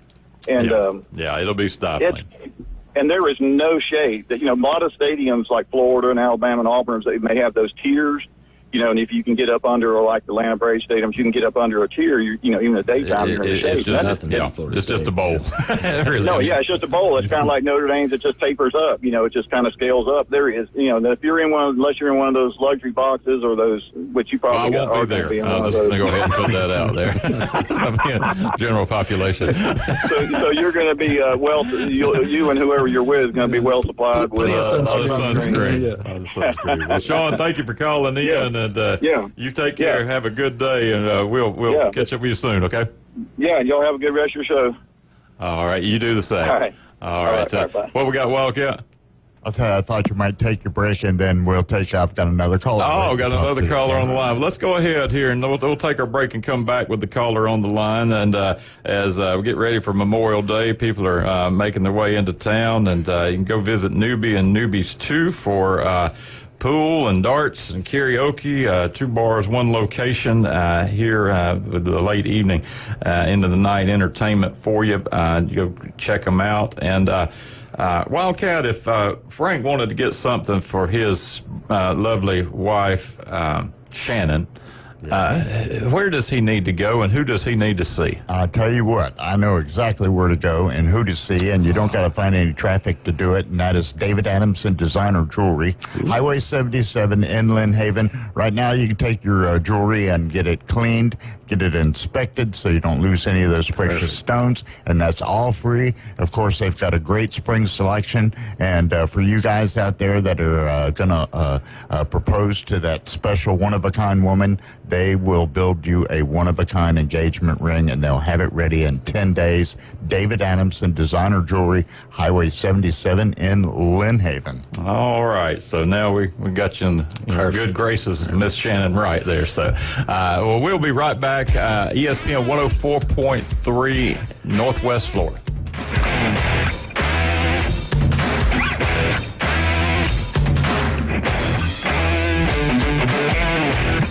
104.3 ESPN Northwest Florida has the most college and local sports anywhere on the Panhandle. Join the Coach Hale Show, mornings from 7 to 9, live from the J. Michaels Studio. Best seafood, the Coles beer. High school coverage, the SEC and beyond. It's all right here. Mornings on ESPN Northwest Florida. Of course, it helps when you're a multi-millionaire. Dust off your boots and get ready for some action. Let 'em Buck Productions presents the Vortex Springs 6th Annual Rodeo. This Friday and Saturday night starting at 7. Tickets are just $15. Buckaroos under 5 are free. Witness thrilling rodeo events sanctioned by the Professional Cowboy Association. We'll see you at the 6th Annual Vortex Spring Rodeo. Vortex Spring, 1517 Vortex Spring Lane in Ponce de Leon. For more information, call 850-258-8471. When you bring your vehicle to Panama City Toyota for repairs or maintenance, you'll get the warmest welcome around. That's because we see service differently. It's not only an expert team that can help with everything, from simple adjustments to a new set of tires. It's also a team that values your time, so we make your experience as quick and comfortable as possible. Because we're committed to service that goes beyond. Only at Panama City Toyota.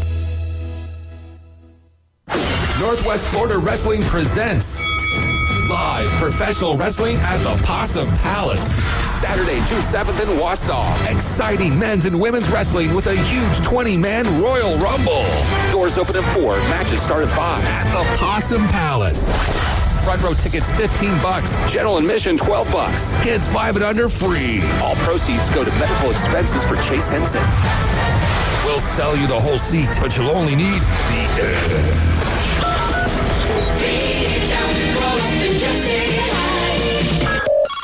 Give them a call. Phone lines are open. 850-215-6290. The Coach James Hale Show is taking your calls live and local. From the J. Michaels Studio. 104.3 ESPN Northwest Florida. And we are back on the ESPN 104.3 Coach James Hale Show. Jeremy Pridgeon alongside Frank Wright. Grateful that you have been with us this morning. Enjoyed as it. you Thanks. drive into work or there at your office. Thank you for giving your time to sharing all things sports here as we cover all that's happening through the spring, look to summer, great Memorial Day weekend coming up here in beautiful Panama City Beach. Welcome to all who are visiting. We are glad that you are here. We've got a caller on the line. We're going to bring them on now. Good morning. Welcome. Good morning. And who are we speaking with today? Your favorite, Don Vandergriff. Don. I thought that was Don Vandergriff. How are you, buddy? Good, and you? Doing well. What you up to on this day?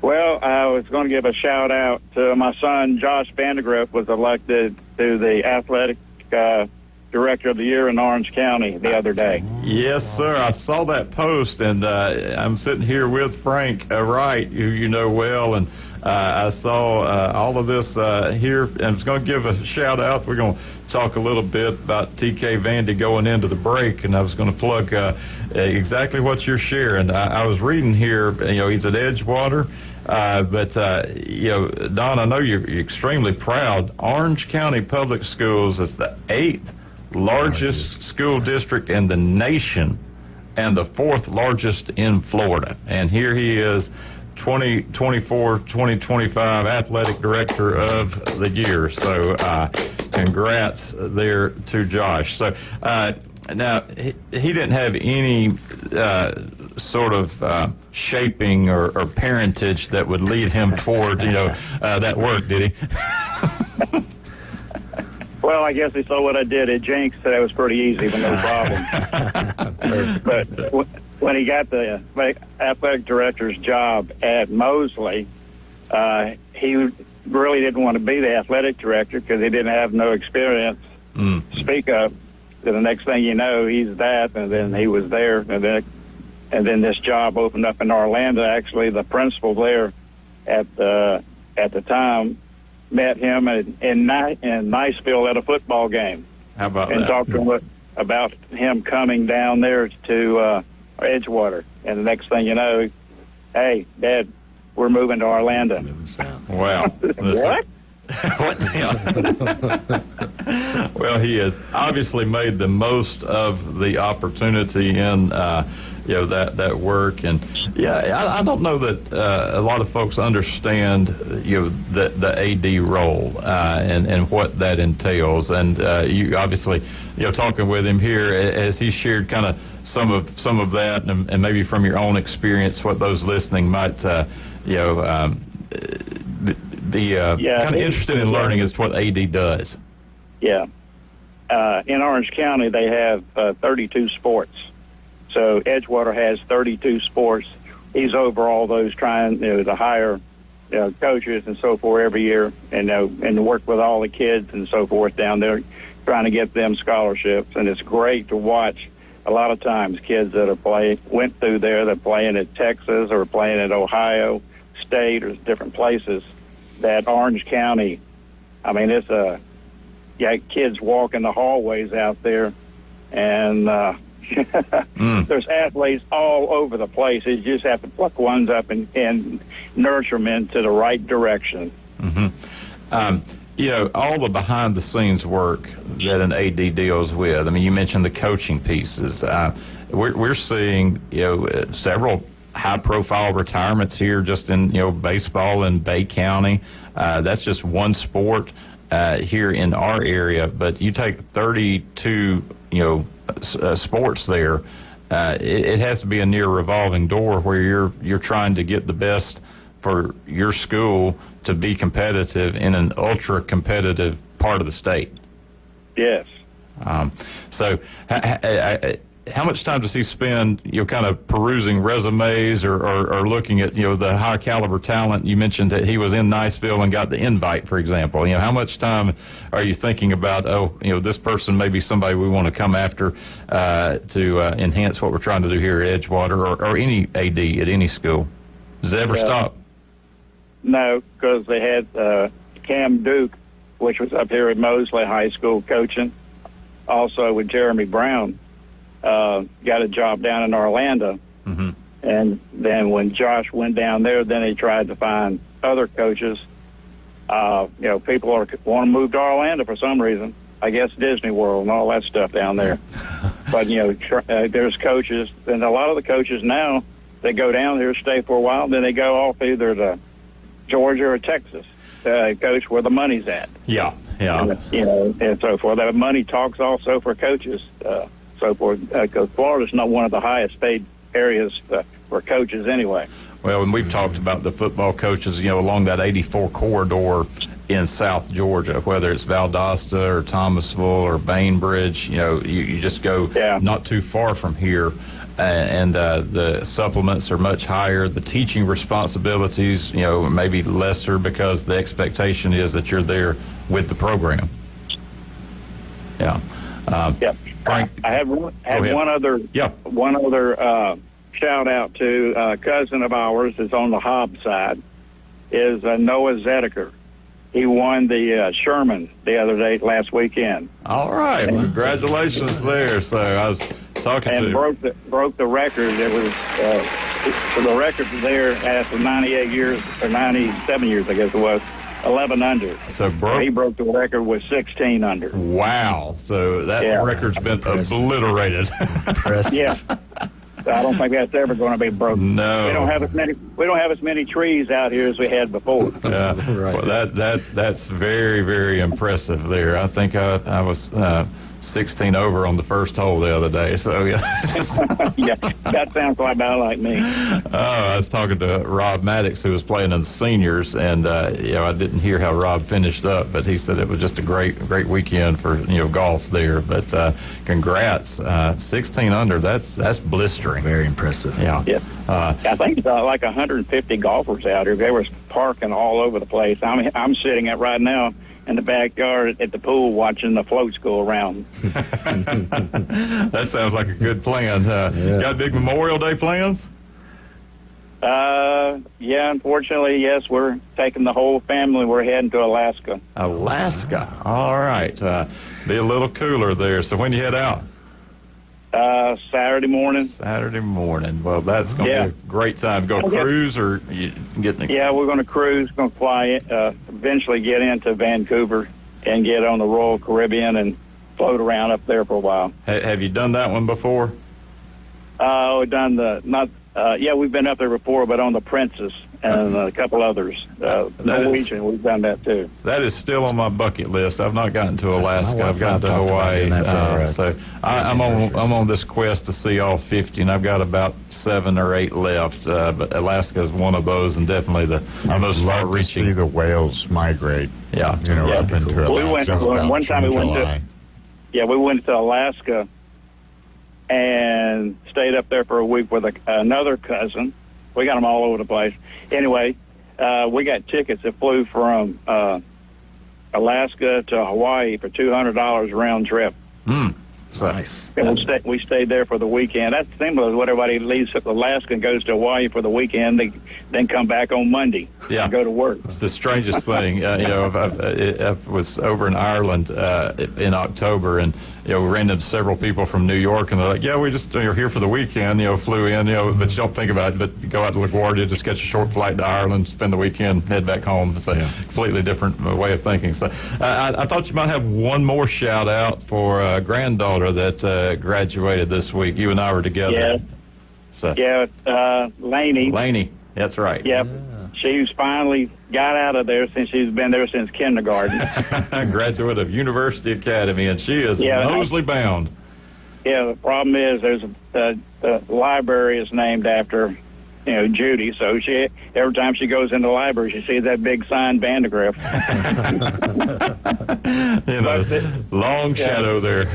Yeah, Riley's already graduated, and we got 2 more, so we still got another probably 8 years going to be there before all the Vandegrifts are finally gone, unless we got grandkids going through there. Oh, yeah, well, they've had a great experience at University Academy, and these girls are growing up on us. Alexis will be Mosley bound as well, and I think Lainey's going to be doing some cheerleading. Is that right? Yes, I think her goal is to become a Dallas cheerleader. All right. Well, we'll say we knew her when, and add to that Vandergrift legacy at University Academy there. So. Yeah. She's like these football players work out. She does the same thing at least 6 days a week, cheering, doing some type of movement or whatever. And she'll be on the sidelines for the Mosley Dolphins this year, cheering on Maverick and all the ball club here Friday nights. Is that right? Yeah, be there Friday night. She can't miss her because she's one of the smallest ones. She'll be the flyer then. She's usually on top of the pyramid. That's good stuff, Don. Well, y'all be safe heading up to Alaska and have a great time. And I know you'll enjoy a little bit of cooler weather and some different scenery. So, I appreciate my time in talking to y'all. Listen to you every day. Appreciate you calling in and sharing about Josh. And leading into the break, we were going to talk about TK Vandy, another Vandergrift. TK Vandy, General Construction Roofing. You want to say anything about him? You know him. Yeah, well, if you need a roof, you need to see him. Premier Construction. He's all over the place, Dick. I can't keep up with him because I don't even ask him where he's at. Cause he's even international. He's done some roofs down in Honduras, hasn't he? He's done some international work, too. Yeah. Yeah, they built the school down there. Yeah. But they're working on it through the First Methodist Church, our church, and the First Methodist Church in Lynn Haven with that bunch. That's going right. down. Well, general construction and roofing needs, give TK Vandy a call, and Kyle will set you up and get you well taken care of. Well, Don, always good to catch up, friend, and tell Miss Judy we said hello, and y'all head north to Alaska and have a great time. Yeah, I'll see you at church in 2 weeks. All right. Well, we are going to head to the break there with TK Vandy leading us in. As we mentioned, any of your construction service needs here, give him a call, and he will be more than happy to come and meet with you, assess your situation, and get you a plan in place to handle whatever you may be seeing to there at home or business. And we're going to come back for our last segment here on the Coach James Hale Show, ESPN 104.3 Northwest Florida. 850-215-6290 if you want to give us a call for these last 15 minutes. Frank and I are with you. We'll be right back.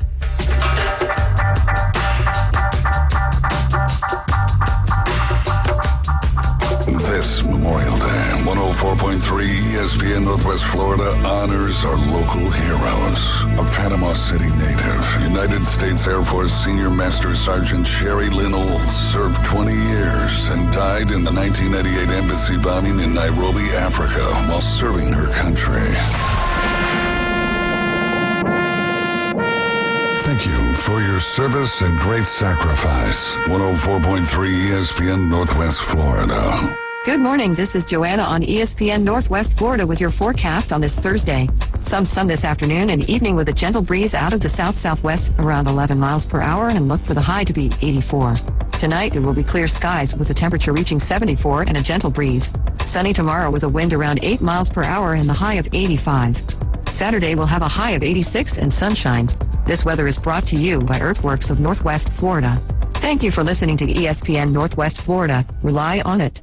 Lone Star Boil House and Sports Bar, where the locals go for the best boiled seafood around. Crawfish, shrimp, red royals, and everything crabs. Watch almost every sporting event in the country on their huge outdoor jumbotron. Follow them on Facebook to stay up to date on weekly events, live music, and food and beer specials. Lone Star Boil House and Sports Bar, your home away from home for sports, good times, great food. The best boiled seafood. Lone Star Boil House and Sports Bar, 320 West 5th Street, downtown Panama City. Whether you're an experienced investor or first-time buyer, Beach House will provide you with top-notch service to guide you through every step of the process. We make the real estate process fun and easy through effective marketing, strategic advertising, and always a client-focused experience. From single-family homes to full-scale developments, Beach House Sales Development has you covered. Check them out at beachhousesalesfl.com or give them a call at 850-919-3500.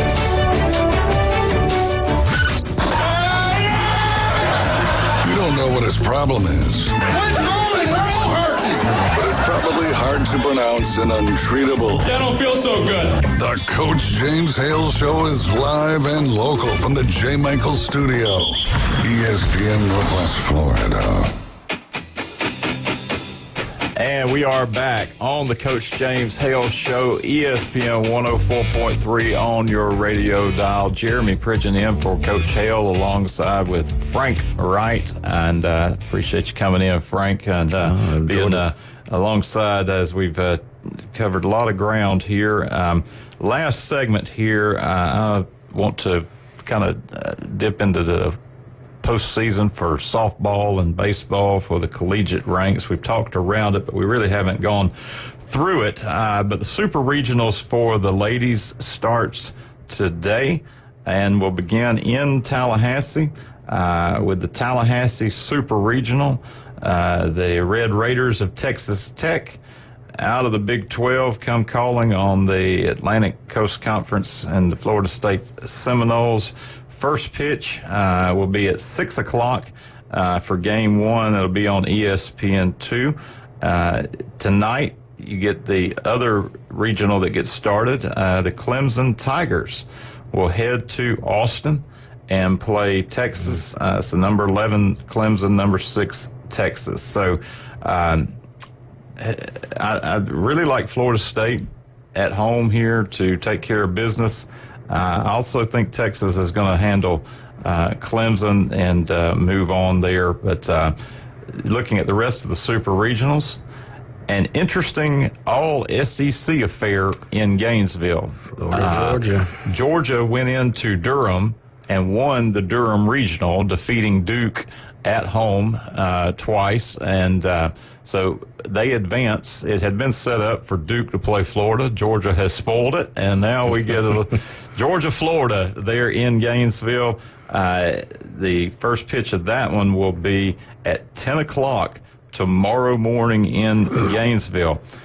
UCLA has to make the long flight across the country representing the Big Ten. They will play in the Columbia Super Regional against South Carolina. And then we get the first game of the Norman Super Regional. We talked about the Alabama Crimson Tide heading out to Norman. That is a 4 o'clock first pitch. Then in the Knoxville Super Regional, Nebraska, winners of the Baton Rouge Regional, will play the Volunteers. Southeast Louisiana took 2 games from LSU in Baton Rouge to eliminate the Tigers, and Nebraska ended up knocking out Southeastern Louisiana to win. So that's impressive. Anytime you go to Baton Rouge, it's always going to be a tough game, no matter what sport it is. Yeah, and that's impressive. So I expect that Southeastern Louisiana coach to be the former Southeastern Louisiana coach to be picked up heading somewhere in the shuffling that will take place in the upcoming weeks. So, but Tennessee will take care of business. I really think Tennessee has everything to win it all, and we'll see. But then the Fayetteville Super Regional is another all-SEC affair. Ole Miss won the Tucson Regional and eliminated Arizona on the road, took 2 from the Wildcats, so they get to go to Fayetteville and play Arkansas.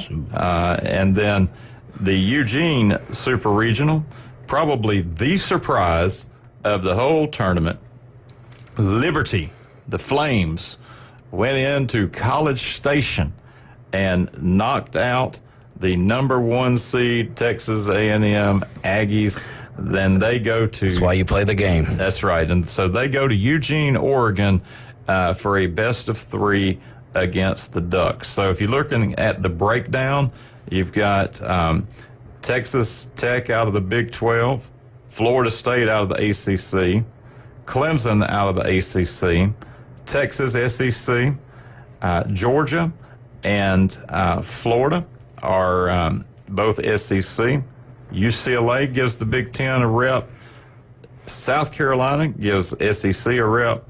And then you've got 2 more out of the SEC with Alabama, Oklahoma, 1 more Big Ten with Nebraska, and then 3 out of the SEC there with Tennessee, Ole Miss, and Arkansas.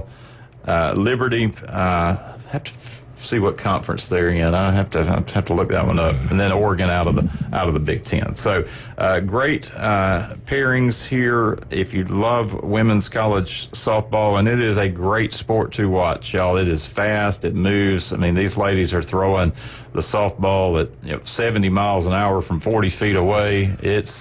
I wouldn't stand a chance. If women's softball starts taking off like women's basketball, I'm a fan. I mean, this season of women's basketball it got me involved and got me excited about it. So I wish their softball teams all the luck in the world as far as getting the notoriety that they've deserved for a long time. Yeah, Frank on the research here found that Liberty belongs to Conference USA.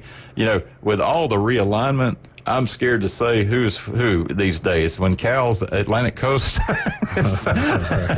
we could do a whole segment on name that conference and put the school up there and have us guess as to what conference a team actually belongs to these days. It's a tough one. It's a tough one. Water running uphill and cats chasing dogs when it comes to conference affiliation. So. Baseball, we have mentioned the conference tournaments are underway, and Baseball America has their latest projections as of today heading into the remaining days of these tournaments. And here's what they're looking at. Your host sites, Austin, Texas, with the Longhorns, and they will entertain Dallas Baptist, Miami, and Houston Christian, winner of the Southland. Fayetteville, Arkansas. The 2-seed Hogs will host Kansas, Notre Dame, and Central Connecticut out of the Northeast Conference. Chapel Hill, North Carolina Regional, number 3-seed North Carolina hosting Oklahoma, Troy, and Holy Cross. That would be an interesting regional. Don't count Troy out. No. Baton Rouge, you mentioned Baton Rouge, hosting Cincinnati, Louisville, Kent State. Nashville Regional, the Vandy Boys, West Virginia, East Tennessee State, and Eastern Illinois. I would take Vandy all through that one. And looks like turnabout's fair play here in the Athens Regional. Georgia will host Duke, Stetson, and Wright State. So the ladies had to go to Durham. The men will have to travel to Athens. Auburn, Alabama will be a host site according to the projections. Wake Forest, Xavier out of the Big East, and Oral Roberts out of the Summit Conference coming to the Plains. That'd be a fun weekend there at Plainsman Park in Auburn. Eugene, Oregon, 8-seed, Big Ten hosting UT San Antonio, Arizona State, and Columbia out of the Ivy League. The 9-seed is projected to be Coastal Carolina. Ryan Mulvey shouting somewhere. His Chanticleers, winners of the Sun Belt, will entertain NC State, Rhode Island, and High Point out of the Big South. The 10-seed projected to be the Florida State Seminoles, hosting the Tennessee Volunteers, Oklahoma State, and Bethune-Cookman. 11-seed projection Clemson, hosting Coach Hale's Southern Miss Golden Eagles, Wildcats, Kentucky Wildcats, and Rider. Wow. 12-seed Corvallis, Oregon State, entertaining UC Irvine, Southern Cal, and Nevada. 13-seed UCLA hosting Arizona, Mississippi State, and San Diego. So the Bulldogs have to make the trip west.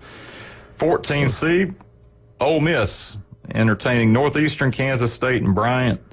15-seed projected to be TCU hosting the Crimson Tide. UTRGV, I'm thinking that's the University of Texas Rio Grande Valley. Sounds right to me. Alphabet soup. Yeah. Sacramento State. And then in the Atlanta Regional, 16-seed Georgia Tech, the host, entertaining the Gators of Florida, Connecticut, and Missouri Valley State. Just a couple of things that they note about their projections here that I think are worth sharing. The first 4 out, Western Kentucky, Virginia, Cal Poly, and Creighton. Next 4 out, Hawaii, Charlotte, Iowa, and Texas A&M. And the movement that they cited this morning, Ole Miss, which was projected as a 2-seed, stepped into a host position, while Alabama, who had been hosting, dropped into a 2-seed. So that Tennessee game, they believe, will be the difference, and the Crimson Tide will not host but have to go on the road. Cincinnati moved from a 3 to a 2. 2 league champions have already been crowned, Holy Cross and Columbia winning the Patriot and the Ivy Leagues. We will know what the final rankings are and the pairings are when we get to the end of the week. So that's kind of what's happening in this time of year where the spring sports are winding down. The summer is upon us. It is a fun time of year.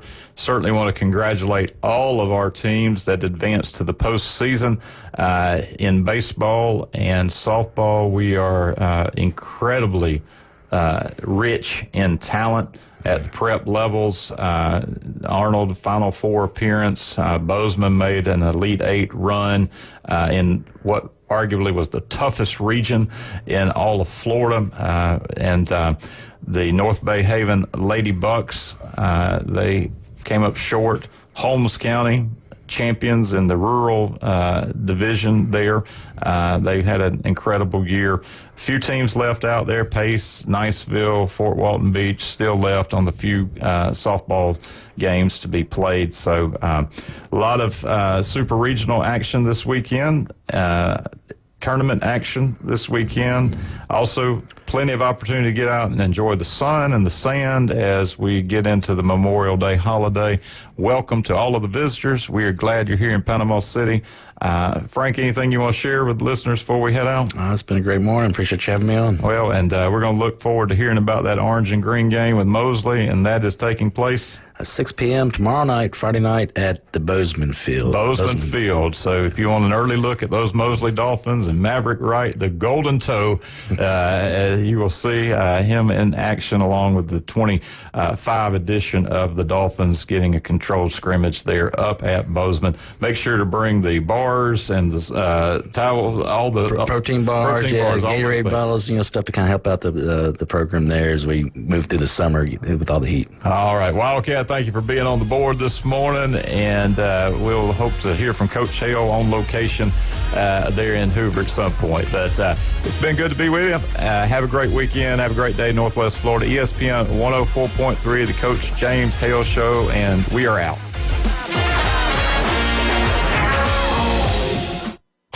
ESPN Northwest Florida. The Atlanta Braves play here. The Atlanta Braves made it to 500 and gaining ground in the East.